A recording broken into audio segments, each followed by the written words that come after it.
So hello and welcome to another episode of Mark My Words, the podcast that I get to interview some very interesting business owners and to share their insights and thoughts that really benefit businesses and charities. So today, I'm really pleased to have Julie White with us, or me. Welcome, Julie. Hi, lovely to be here.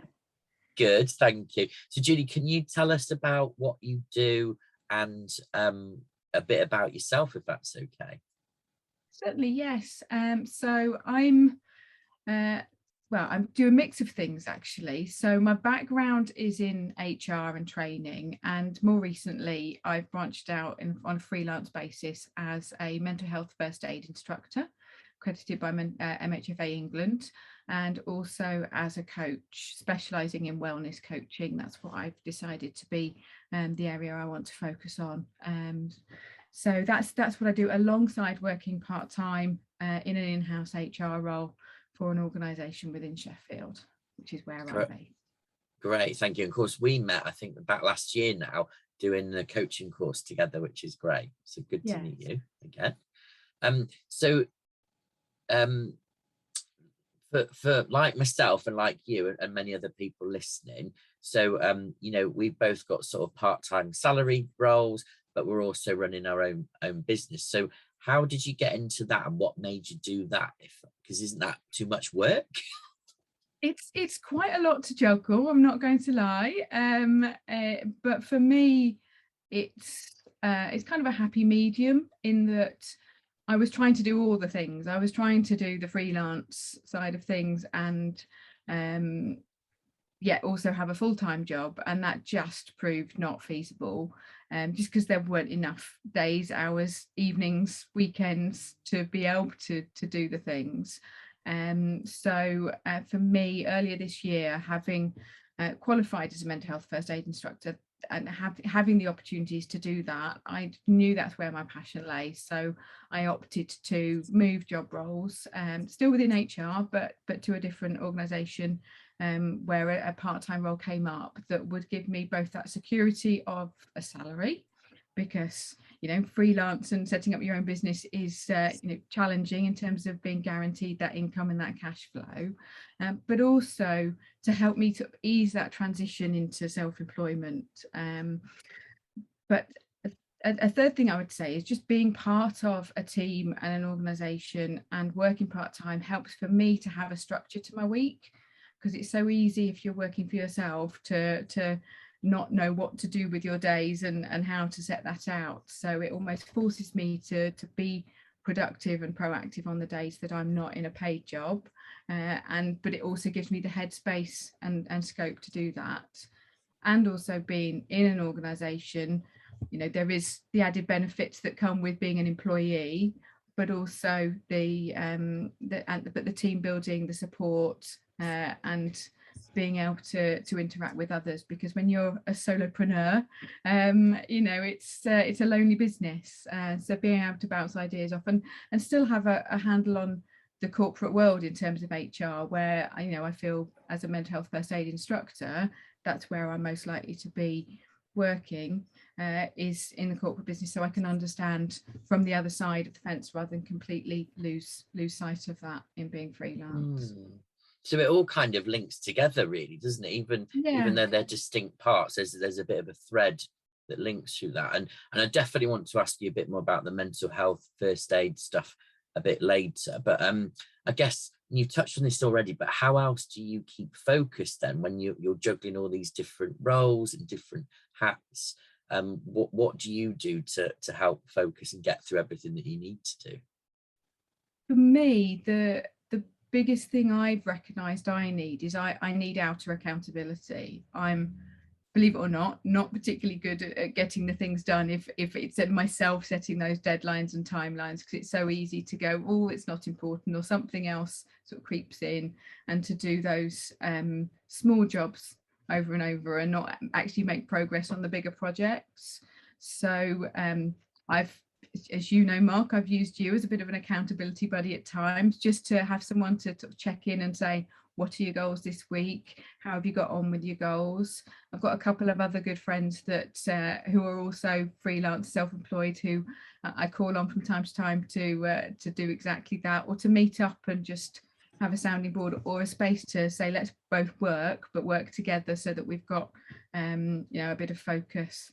Although I can get very easily distracted by other opportunities. So yeah, outer accountability though is really key for me.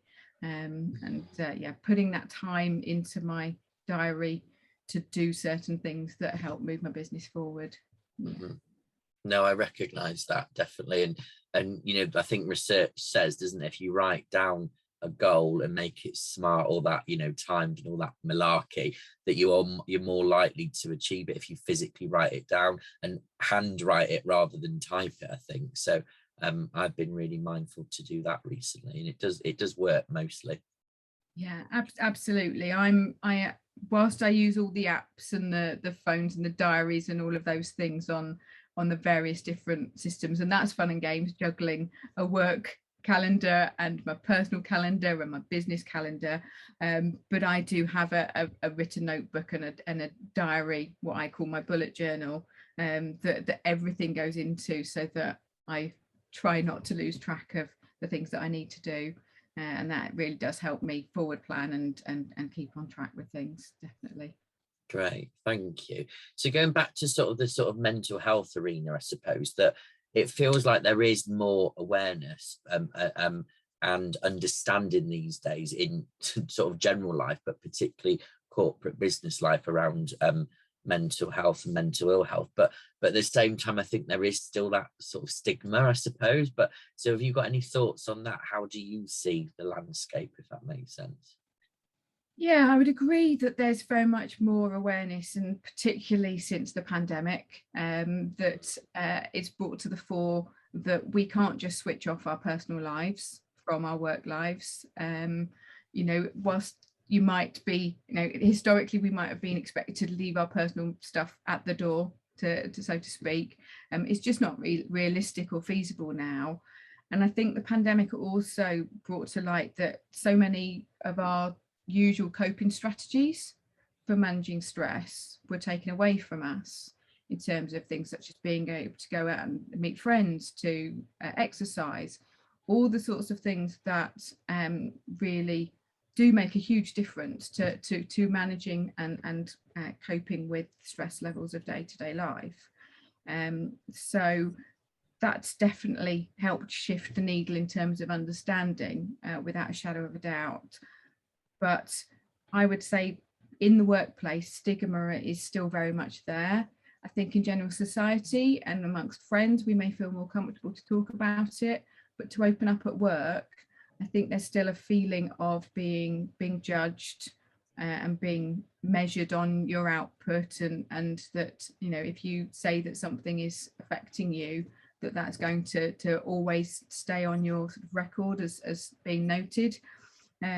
Which I think it's really important that people understand that mental health and ill health is on a spectrum, and you can go from being mentally unwell to mentally well by having coping strategies in place, and it's not a finite matter, even with a formal diagnosis. So I think that's where mental health first aid training comes into play, because it really helps to dispel some of those myths about how we all cope with mental health and ill health, with or without a diagnosis, and then that is a moving feast, without a shadow of a doubt. I think for businesses, I think it's important that we do share our experiences and we talk about it more openly in the workplace, and especially for business leaders, so that those more junior feel that they're not alone, and that it also, you know, mental health and ill health happens to and can happen to anyone and everyone. It's not the fact that you're more junior or more senior, you're more or less likely to be mentally unwell. It could be, you know, it could be any one of us that is mentally unwell. Statistically, 1 in 4 of us in any year will have a period of mental illness. So, you know, it's not a small statistic in terms of that. So there's no getting away from it in life, to be honest. No, thank you. And I think I really recognize everything you've said. And, I think so many of us have had our own issues. I've had my own dark times before. And when you're in it, it's just really hard to see any way out of it. And, years ago when I had a really bad time, you could ask me, did I want a cheese sandwich or a ham sandwich? And it would be like you presented me with the most difficult mathematical equation to do in the world.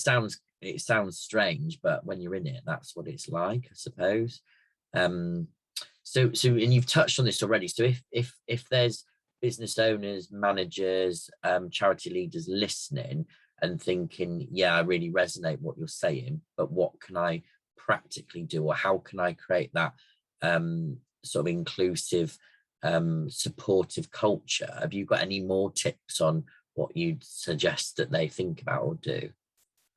Yeah, I would say make well-being and mental health part of your everyday routine conversations, so that it's not something that is too stigmatized and feels that you're making a big deal to bring it up. Have regular check-ins, and I mean the word check-in rather than check-up. I think that's a real distinct difference, especially with many people working from home and continuing to work from home. There can still be a feeling that, is someone doing all the work that they should be doing? Are they there? And trust is so important. So openness and trust and checking in with people, and giving people opportunity to talk and be listened to, I think is really, really important. And also asking that question, how can I help? What would help you right now? Because that then helps the individual that is perhaps struggling to recognize and think through for themselves what might help, and they have still maintain ownership of the situation. I've known managers in the past to maybe automatically think, right, I'll take that work off them because they're not coping, but actually that might not be the best way to help that individual. It may be that just helping them prioritize the work they've got to do, and just spending 10 minutes going through their to-do list and reassuring them what's urgent today and what can wait, can make a huge difference. So it's really taking it one day at a time, and asking what would help you, because we're all different, we're all individual in how we cope with things, and from one day to the next it can be different as well when you're working through a period of mental ill health. That I would say is Thank key. you. Yeah, really good ideas. So that's definitely from a sort of employers, from a business owner, from a manager, charity leaders point of view. And what would you say from an individual point of view? So what tips or advice would you give for people to manage their own sort of health and well-being and mental health? First and foremost, I would say be kind to yourself. We can so easily beat ourselves up for thinking, oh, I haven't done this and I haven't done that, or I should be doing this. I think if we can do away with the word should, then life would be so much easier. It's, do I want to do this? No, I don't. Okay, then make that choice, and don't do the thing that maybe you think is going to make things worse for you. But do reach out and look for the people that will support you and be there for you, and open up to those people, because then people can understand more. Say what you need can make a huge difference, especially if anxiety is something that you struggle with. For example, getting back out into social situations after such a long time of us all being cooped up can be really quite stress inducing for people. So just sharing with a friend what would help you, and have them alongside you, knowing that can make a huge difference for helping with your anxiety. So definitely sharing what would help you, I think, is really important.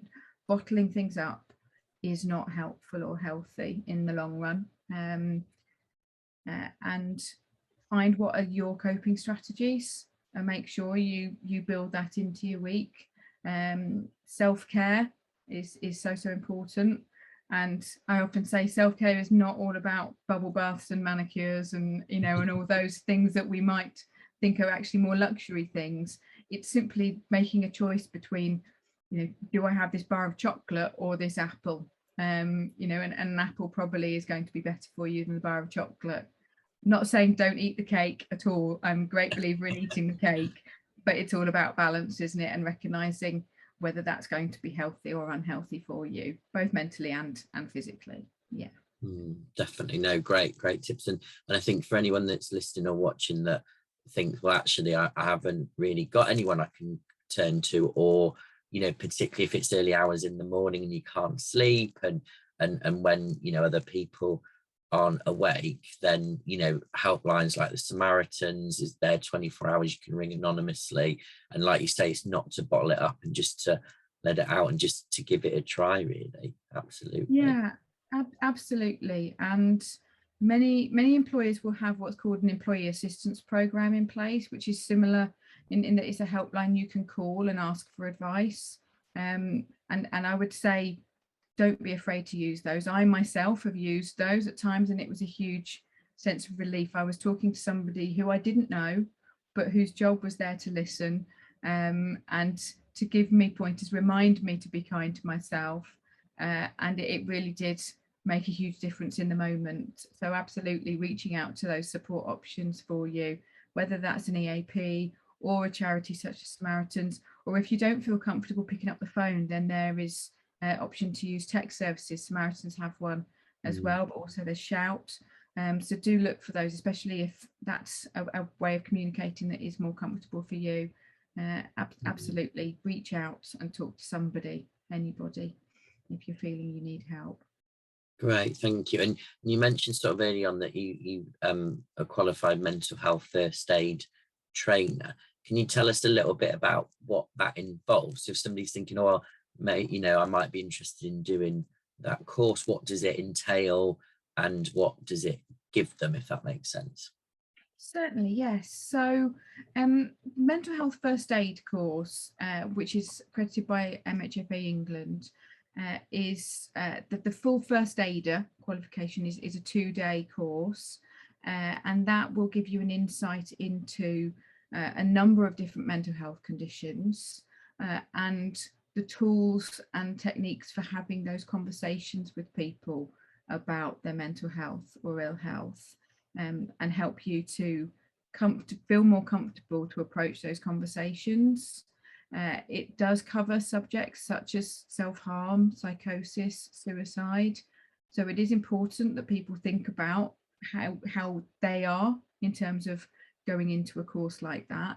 But it's invaluable education to help think about your own mental well-being and self-care as well. So it's beneficial for an individual themselves, but also to give you the tools to feel able to have those conversations and to signpost others, as we've kind of mentioned in this call about charities, and signposting people to that help, and feel comfortable to do that. And that would be helpful in day-to-day life as well as in the workplace.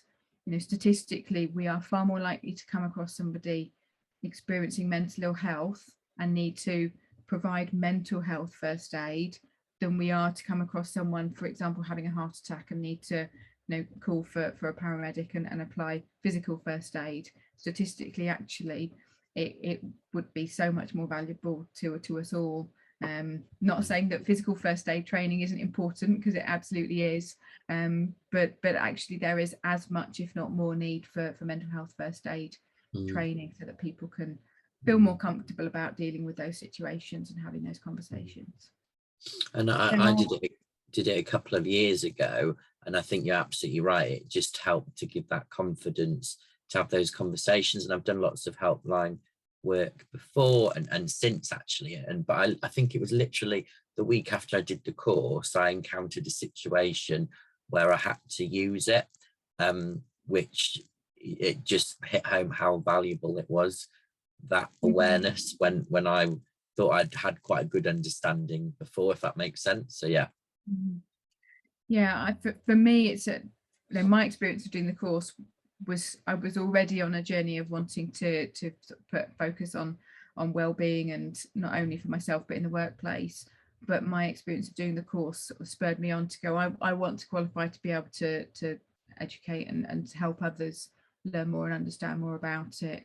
And as well as being a mental health first aid instructor, I also volunteer for a small Sheffield charity called No Panic Sheffield, which is entirely volunteer run, but that's aimed to sort of follow on to the mental health support IAPT that people can access, because there is very little beyond the initial support with that. So it provides that and a safe space for people with any sort of anxiety issue to be able to come along and understand more about that. So that's sort of an add-on extension to my way of giving back and helping community, and to understand more from those people living with mental health issues, to really see what their tools are, what's working for them, and help again signpost them more, and to understand more about why they feel the way they feel, and that is actually quite normal, and there are many other people out there that feel like that. So that's an important part of my week as well. So that's another reason for me going into a part-time role, because of, you know, volunteering is important to me as well, and giving that back is another part of my week and what I do. Is there anything else you want to say at all? I would just really want to say that well-being and looking after ourselves is fundamental to us being able to have a happy life. It's not all about, as I say, spa breaks and bubble baths.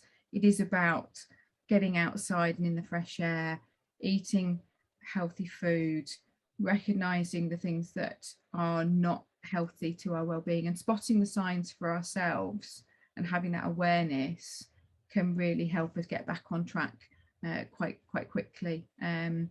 So I would love to have people come along to my mental health first aid training if that's something they're interested in, so that they can understand more about coping strategies, tools, techniques to have those conversations. So if anyone does want to get in touch, Mark, I'm sure you'll give my details. So yes. Yeah, and you're on social media, on Instagram, LinkedIn.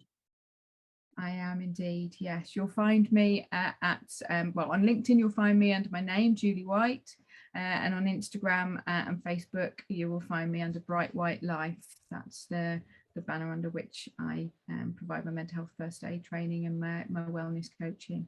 Yeah. Brilliant, thank you. And have you got any questions you want to ask me? This is the bit I always dread in every interview. I don't know why, but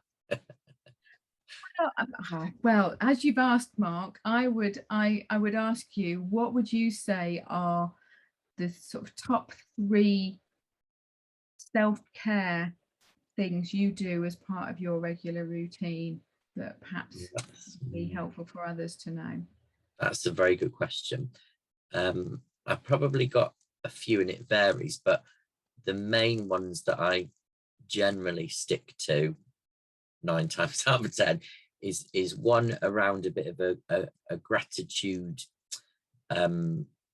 diary, if you like. So I've got a friend that most days, and sometimes I forget, to send a WhatsApp to, just saying 3 things that I'm grateful for from the previous day. So even if it's been a really hard day, you can always find something, even if it's quite minor. So the gratitude, I think, getting out in the fresh air, and sometimes you'll know what it's like if you've got a jam-packed day. You're like, I haven't got time to take the dog for a long walk, but literally, even if just standing outside for 10 minutes, you know, hearing the leaves on the trees rustle, that kind of mindful moment.